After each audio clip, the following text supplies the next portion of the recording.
আসসালামু আলাইকুম ওয়া রাহমাতুল্লাহ। প্রিয় দর্শক, আশা করি আপনারা সকলেই অনেক ভালো আছেন। আমাদের চ্যানেলটিতে প্রতিনিয়ত ইসলামিক এবং শিক্ষণীয় ভিডিও ছাড়া হয়, তাই লাইক, কমেন্ট এবং সাবস্ক্রাইব করবেন আশা করি। চলুন ভিডিওটি শুরু করা যাক। হজরত সুলাইমান আলাইহিসসালামের বিশ্বস্ত ও আনুগত্যশীল একজন জিন সুলাইমান আলাইহিসসালামকে বলল, হে আল্লাহ তাআলার পয়গম্বর, ব্যাবিলন শহরে কালো জাদু প্রখর আকার ধারণ করেছে। ব্যাবিলন শহরের প্রতিটি ঘরে ঘরে কালো জাদুর শিক্ষা দেওয়া হয়। ব্যাবিলন শহরের প্রতিটা মানুষই কালো জাদুর সঙ্গে জড়িত এবং এই কালো জাদুর মাধ্যমে তারা আল্লাহ রাব্বুল আলামিনের সঙ্গে কুফরি করছে। বিশ্বস্ত ও আনুগত্যশীল জিনের মুখে এমন কথা শোনার পর হজরত সুলাইমান আলাইহিসসালাম সিদ্ধান্ত নিলেন তিনি ব্যাবিলন শহরে সফর করবেন। তিনি তার উড়ন্ত সিংহাসনে আরোহণ করলেন এবং সিংহাসনকে হুকুম করলেন ব্যাবিলন শহরে নিয়ে যাওয়ার জন্য। মুহূর্তের মধ্যেই সেই সিংহাসন হজরত সুলাইমান আলাইহিসসালামকে ফিলিস্তিন থেকে ইরাকের ব্যাবিলন শহরে পৌঁছে দিল। হজরত সুলাইমান আলাইহিসসালাম যেহেতু পুরো পৃথিবীর বাদশাহ ছিলেন, ব্যাবিলন শহরও তার বাদশাহীর আওতাভুক্ত অবস্থায় ছিল। হজরত সুলাইমান আলাইহিসসালাম ব্যাবিলন শহরের রাজাকে বললেন, আমি গোপন সূত্রে জানতে পেরেছি তোমার রাজ্যে কালো জাদু প্রখর আকার ধারণ করেছে এবং প্রতিটি ঘরে ঘরে কালো জাদুর শিক্ষা দেওয়া হচ্ছে। সাধারণ মানুষ এই কালো জাদুর মাধ্যমে কুফরি করছে এবং আল্লাহ রাব্বুল আলামিনের সঙ্গে শিরক করছে। অতি শীঘ্রই তুমি এই কালো জাদু তোমার রাজ্য থেকে নিঃশেষ করে দাও। যদি তুমি তোমার রাজ্য থেকে কালো জাদু নিঃশেষ করতে ব্যর্থ হও, তাহলে তোমাকে শুলে চড়িয়ে হত্যা করব। হজরত সুলাইমান আলাইহিসসালামের সামনে ব্যাবিলনের রাজা অত্যন্ত নম্র এবং ভদ্র আচরণ করল, কেননা সুলাইমান আলাইহিসসালামের একটি ইশারায় পুরো ব্যাবিলন শহর মুহূর্তের মধ্যে ধূলিসাৎ হয়ে যেতে পারে। সুলাইমান আলাইহিসসালামের মুখে এরকম কঠিন হুঙ্কার শুনে ব্যাবিলন শহরের রাজা বলল, হে আল্লাহ তাআলার পয়গম্বর, আপনি কোনো চিন্তা করবেন না, আপনি প্রাসাদে ফিরে যান। অতি শীঘ্রই আমি পুরো রাজ্য থেকে কালো জাদু নিঃশেষ করে দেব এবং যারা কালো জাদুর শিক্ষা দেয় তাদেরকে আমি কারাগারে নিক্ষেপ করব। কিছুদিন অতিবাহিত হওয়ার পর সুলাইমান আলাইহিসসালামের সেই বিশ্বস্ত এবং আনুগত্যশীল জিন পুনরায় সুলাইমান আলাইহিসসালামের কাছে এসে বলল, হে আল্লাহ তাআলার পয়গম্বর, আপনি ব্যাবিলনের রাজাকে দায়িত্ব দিয়েছিলেন কালো জাদু নিঃশেষ করার জন্য, কিন্তু সে তো কালো জাদু নিঃশেষ করেনি, বরং সে নিজেও কালো জাদুর সঙ্গে জড়িত হয়ে গেছে। এই কথা শোনার পর হজরত সুলাইমান আলাইহিসসালাম রাগে অত্যন্ত ক্ষুব্ধ হয়ে পড়লেন এবং তিনি তার বিশাল সৈন্যবহর নিয়ে ব্যাবিলনের দিকে যাত্রা শুরু করলেন। হজরত সুলাইমান আলাইহিসসালাম ব্যাবিলনে পৌঁছে ব্যাবিলনের রাজাকে গ্রেপ্তার করলেন। সঙ্গে সঙ্গে হজরত সুলাইমান আলাইহিসসালামের বিপুল সংখ্যক সৈন্যবাহিনী ব্যাবিলন শহরকে চতুর্দিক থেকে ঘিরে ফেলল। ব্যাবিলন শহরের প্রতিটি বাড়িতে তারা অভিযান চালাতে শুরু করল। যারা কালো জাদু শিক্ষা দেয় তাদেরকে গ্রেপ্তার করল এবং সুলাইমান আলাইহিসসালামের সৈন্যগণ প্রতিটি বাড়িতে তল্লাশি চালিয়ে কালো জাদু শিখানো সেই বইগুলো জব্দ করে নিল। অতঃপর বিপুল সংখ্যক বই সুলাইমান আলাইহিসসালামের সামনে হাজির করল। অতঃপর হজরত সুলাইমান আলাইহিসসালাম ব্যাবিলন শহরের বাসিন্দাদেরকে বললেন, আজ থেকে এই ব্যাবিলন শহরে কোনো কালো জাদুর শিক্ষা দেওয়া হবে না এবং তোমাদের মধ্য থেকে কেউ যদি কালো জাদু প্রয়োগ করো এবং কালো জাদুর মাধ্যমে আল্লাহ রাব্বুল আলামিনের সঙ্গে কুফরি করো বা শিরক করো, তাদেরকে আমি শিরচ্ছেদ করে হত্যা করব। অতঃপর সুলাইমান আলাইহিসসালাম সেই কালো জাদুর শিখানো বইগুলো নিয়ে প্রাসাদে ফিরে আসলেন এবং তার সিংহাসনের নিচে সেগুলো পুঁতে রাখলেন, যাতে করে ভবিষ্যতে সেই বইগুলো আর কেউ খুঁজে না পায়। এরপর থেকে ব্যাবিলন শহরে কালো জাদুর কোনো চিহ্নই ছিল না। তারা আর কখনোই কালো জাদুর মাধ্যমে আল্লাহ রাব্বুল আলামিনের সঙ্গে শিরক এবং কুফরি করত না। সুলাইমান আলাইহিসসালামের জীবদ্দশায় কালো জাদু প্রয়োগ করা তো দূরের কথা, কালো জাদুর চিন্তাও কেউ করত না। সময়ের সঙ্গে সঙ্গে হজরত সুলাইমান আলাইহিসসালাম ইন্তেকাল করলেন।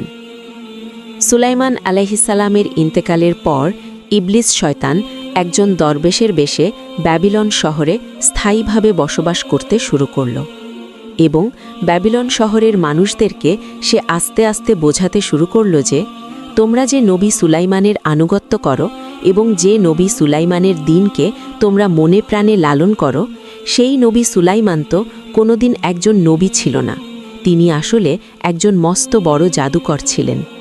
তোমাদের পূর্বপুরুষদের সেই কালো জাদুর বই দিয়ে সুলাইমান আলাইহিসসালাম বাতাসে উঠতে পারতেন, এমনকি তার সেই সিংহাসন মুহূর্তের মধ্যে পৃথিবীর এক প্রান্তর থেকে অন্য প্রান্ত উড়ে যেত। এসব তার নবুয়তের কোনো মজেজা না, এসব সেই কালো জাদুর কারিশমা এবং সে কালো জাদুতে অত্যন্ত পারদর্শী ছিল। ইবলিস শয়তান সেই দরবেশের বেশ ধরে দীর্ঘদিন ব্যাবিলন শহরের বাসিন্দাদেরকে এভাবে বোঝাতে থাকল।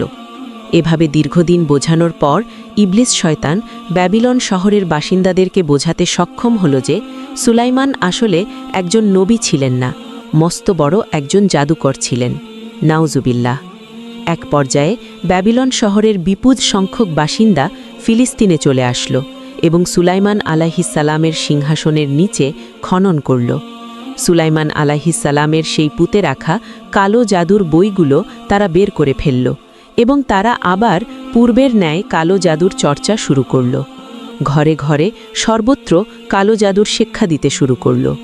ব্যাবিলন শহরের প্রতিটি মানুষই কালো জাদুর সাথে জড়িত হয়ে পড়ল। ওই সময় ব্যাবিলন শহরে কালো জাদু এত প্রবল আকার ধারণ করেছিল যে চোর ডাকাতরা কালো জাদু প্রয়োগ করে ঘরের ভিতর প্রবেশ না করেই মানুষের মালসামানা ইত্যাদি ঘর থেকে বের করে চুরি করে নিয়ে যেত।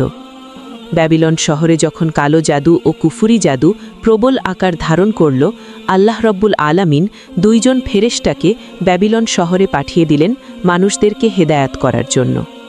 হজরত সুলাইমান আলাইহিসসালাম যে সত্য নবী, তিনি জাদুকর নন, জনগণকে সেটা বুঝিয়ে দেওয়ার জন্য এবং নবীগণের মোজেজা ও শয়তানদের জাদুর মধ্যে পার্থক্য বোঝানোর জন্য আল্লাহ পাক হারুত ও মারুত নামে দুজন ফেরিস্তাকে ব্যাবিলন শহরে মানুষের বেশে পাঠিয়ে দেন। ফেরিস্তাদ্বয় সেখানে এসে জাদুর স্বরূপ ও ভেলকিবাজি সম্পর্কে জনগণকে অবহিত করতে থাকে এবং জাদুকরদের অনুসরণ থেকে বিরত হয়ে সবাই যেন সুলাইমান আলাইহিসসালামের নবুয়তের অনুসারী হয় সে কথা জনগণকে বোঝাতে থাকে। জাদু ও মোজেজার মধ্যে পার্থক্য এই যে জাদু প্রাকৃতিক কারণের অধীন, কারণ ব্যতীত জাদু সংঘটিত হয় না, কিন্তু সাধারণ মানুষ সে কারণ সম্পর্কে অবহিত থাকে না বলেই বিভ্রান্তিতে পড়ে, এমনকি কুফুরিতে লিপ্ত হয় এবং ওই জাদুকরকে সকল ক্ষমতার মালিক বলে ধারণা করতে থাকে। জাদুকরদের এই সমস্ত জাদু দেখে বিভিন্ন অজ্ঞ ও সাধারণ মানুষ বিভ্রান্তিতে পড়ত। পক্ষান্তরে মোজেজা আল্লাহ তাআলার নির্দেশে সম্পাদিত হয়। জাদু এবং মোজেজার মধ্যে পার্থক্য বোঝানোর জন্য মারুত জনগণকে আরও বলতে থাকে, সুলাইমান আলাইহিসসালাম আল্লাহ তাআলার একজন পয়গাম্বার এবং আল্লাহ রব্বুল আলামিনের পক্ষ থেকে নবুয়ত ও রিসালাত প্রাপ্ত। তিনি তোমাদের মধ্যে যেসব অলৌকিক ক্ষমতা প্রয়োগ করেছেন সেগুলো আল্লাহ তাআলার পক্ষ থেকে ছিল মোজেজা, আর বর্তমানে তোমাদের মধ্য থেকে যেসব জাদুকররা অলৌকিক ক্ষমতা প্রয়োগ করছে সেগুলো হলো আল্লাহ রব্বুল আলামিনের সঙ্গে শিরিক এবং কুফুরি। তোমরা সকলেই এই শিরিক এবং কুফুরি থেকে বিরত হয়ে যাও এবং সুলাইমান আলাইহিসসালামের নবুয়ত ও রিসালাতের প্রতি অনুসরণ শুরু করো। এভাবে হারুত ও মারুত ব্যাবিলন শহরের বাসিন্দাদেরকে দীর্ঘদিন ধরে বোঝাতে লাগল যে সুলাইমান আলাইহিসসালাম আল্লাহ রব্বুল আলামিনের একজন পয়গাম্বর ও রাসূল। হারুত এবং মারুত যেহেতু ফেরেশতা ছিল, আল্লাহ রব্বুল আলামিন তাদেরকেও কিছু অলৌকিক ক্ষমতার অধিকারী করেছিলেন। এই অলৌকিক ক্ষমতার মাধ্যমে হারুত ও মারুত ব্যাবিলন শহরের সকল জাদুর বই পুনরায় একত্রিত করল এবং পুনরায় সেগুলোকে নিঃশেষ করে দিল। আর যারা কালো জাদু এবং কুফুরি জাদুতে সবসময় লিপ্ত থাকত, যারা মানুষদেরকে এই কালো জাদু শিক্ষা দিত, তারা হারুত মারুত ফেরেশতার ভয়ে ব্যাবিলন শহর ছেড়ে পৃথিবীর বিভিন্ন স্থানে ছড়িয়ে ছিটিয়ে পড়ে এবং আত্মগোপন করে থাকে। পৃথিবীর বিভিন্ন প্রান্তরে সেই কালো জাদুকররা আত্মগোপন করে থাকার পর পরবর্তীতে তারা আস্তে আস্তে আবার মানুষদেরকে কালো জাদু শিক্ষা দিতে শুরু করে, যদিও সেই প্রচারটা আগের তুলনায় অনেক কমে এসেছে এবং আল্লাহ রব্বুল আলামিন যুগে যুগে আরও নবী রাসূল পাঠিয়ে মানুষদেরকে কালো জাদু এবং কুফুরি জাদু থেকে অবহিত করেছেন এবং যুগে যুগে নবী রাসূলগণ মানুষদেরকে কালো জাদু এবং কুফুরি জাদু থেকে বিরত থাকার জন্য আহ্বান করেছেন। বর্তমান পৃথিবীতে এখনও কালো জাদু এবং কুফুরি জাদুর প্রচলন রয়েছে। যারা এই কালো জাদু প্রয়োগ করবে তারা পৃথিবীতে তো শাস্তি পাবেই এবং হাসরের ময়দানেও আল্লাহ রব্বুল আলামিন তাদেরকে কঠিন শাস্তি প্রয়োগ করবেন। আল্লাহ রব্বুল আলামিন আমাদের সকল কালো জাদু এবং কুফুরি জাদু থেকে হেফাজত করার তৌফিক দান করুক, আমিন। প্রিয় দর্শক, আজকের ভিডিওটি আপনাদের কেমন লেগেছে তা অবশ্যই কমেন্ট বক্সে লিখবেন। সকলেই ভালো থাকুন, সুস্থ থাকুন। আল্লাহ হাফেজ।